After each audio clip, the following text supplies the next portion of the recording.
Hey guys, Dave here. Welcome to the Centurions Review, the punk rock band of Wargame Review Institutions. A few months back, might have been longer than a few months actually, someone had requested that I post a video about solitaire role-playing games. So these all play solitaire. They're kind of like choose-your-own-adventure types, but I think if you're looking for some kind of like solitaire dungeon delve or something, or fantasy adventure, I think you'll be happy with them. First one is...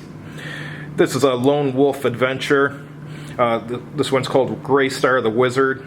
Essentially, this is like a choose-your-own-adventure game, except you have... Let's go to the character sheet in here. You have a character sheet, and you have magic powers, and a backpack where you hold stuff, herbs, meals, all sorts of stuff. And you can have combat and stuff, and so on and so forth. And you have endurance points, which are like your hit points, so you can die if you do poorly. But these Lone Wolf series, the storyline for them is pretty good, and they're fun to play. I had a good time with all of them. Next one is the classic choose-your-own-adventure game. I used to read these like crazy when I was a kid. This one, there's no dice rolling or drawing from decks of cards or anything. This one, you just kind of make decisions. Like, for example, for this one, if you take the idol, turn to page 15. If you leave the idol with Inku, turn to page 18. So you're making choices and going through the adventure. And generally, you're either going to succeed at the adventure, or you're going to end up getting killed or thrown in or jail, or depending on the book or whatever. So you succeed or you fail. But here's the cool thing. Let's say you play this, you play 3 times, and you're able to get to a positive conclusion to the game. You can go back and replay it and use different choices, and there's actually several different endings in most of these, so there's some replay. I wouldn't call it replayability, more like rereadability to them. So yeah, like I said, when I was a kid, I'd love these things. Here's one, Which Way books. These aren't as good as the Choose Your Own Adventures. They're kind of like the same idea. It's just I preferred the stories in the Choose Your Own Adventure, but I mean, these are still okay. Here's a D&D one, Endless Quest books, Circus of Fear.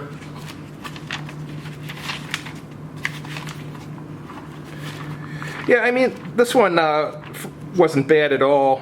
It was pretty decent, but they're kind of short. I actually prefer the Lone Wolf adventures to the D&D ones, but these D&D ones seem to command a pretty high price. I'm not sure why, but they're not bad. They're just not as good as some of the other ones. Here's Buried Secrets. This is apparently part of the Gathering of the Four series. I had reviewed this on my YouTube channel, and I think there's a link to it. There's a link to it too on my website. But essentially, this is a solo adventure for a cleric in the Four Against Darkness universe. You're not using really any of the Four Against Darkness rules.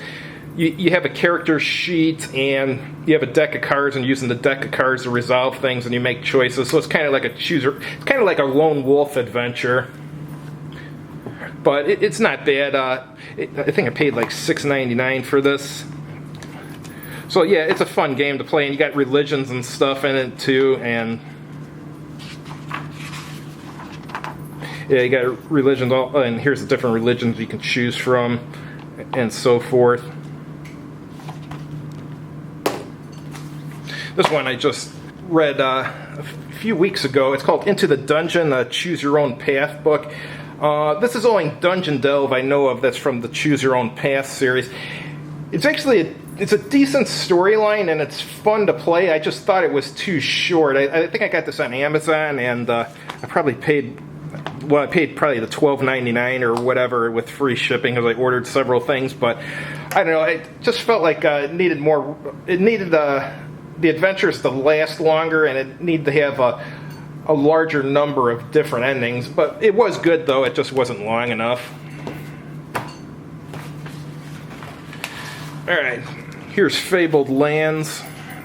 This is the first one here. Fabled Lands is kind of like a choose-your-own-adventure game. You got a character sheet and all that. But what separates this from the others is there's more books in the series than this, but the books connect to each other. So you may get to somewhere in the war-torn kingdom where you can travel to this book here, and it tells you what page to travel to and stuff.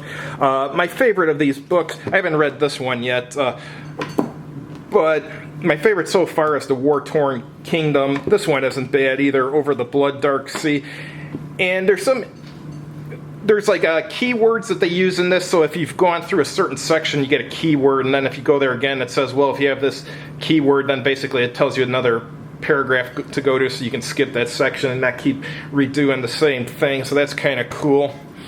And also, in I didn't like Cities of Gold and Glory that much. It's not bad, I just didn't like it as much as the other two I read.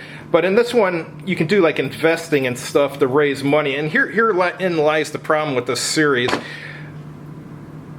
This one, Over the Blood Dark Sea, is a wonderful book if your character owns a boat. But if you were to buy this book, you would, the character, and this was the only book you owned from this series, the character would start with like 40 gold, and you need like, I don't know, the 200, 300, 400 gold or something to buy a boat, minimum or something. I forget exactly what it was, but it's a lot. So, and without the boat, you're not getting any traction in this game, and you're missing out on a lot of the fun. So the problem with this whole series is there's not enough opportunities to get gold. Usually, like, to get a boat in this, I had to sell a magic item I got in one of the other books to raise the money for the gold. One thing, shortcoming in this is, like, let's say 3 thieves attack you and you win. It doesn't like allow you to take their gold or anything, so yeah, there's just not enough opportunities to get gold. I think that's the only problem I have with this series, but it is a good series of books, and it's a lot of fun to play. And like I said, these all connect and stuff, so if you're reading this book, you might go back to that book or to that book, and so on and so forth. But just wanted to show you guys this because I remember a few months back someone was asking about Solitaire role-playing games, so these are the ones I recommend. Thanks for watching, and have a good evening.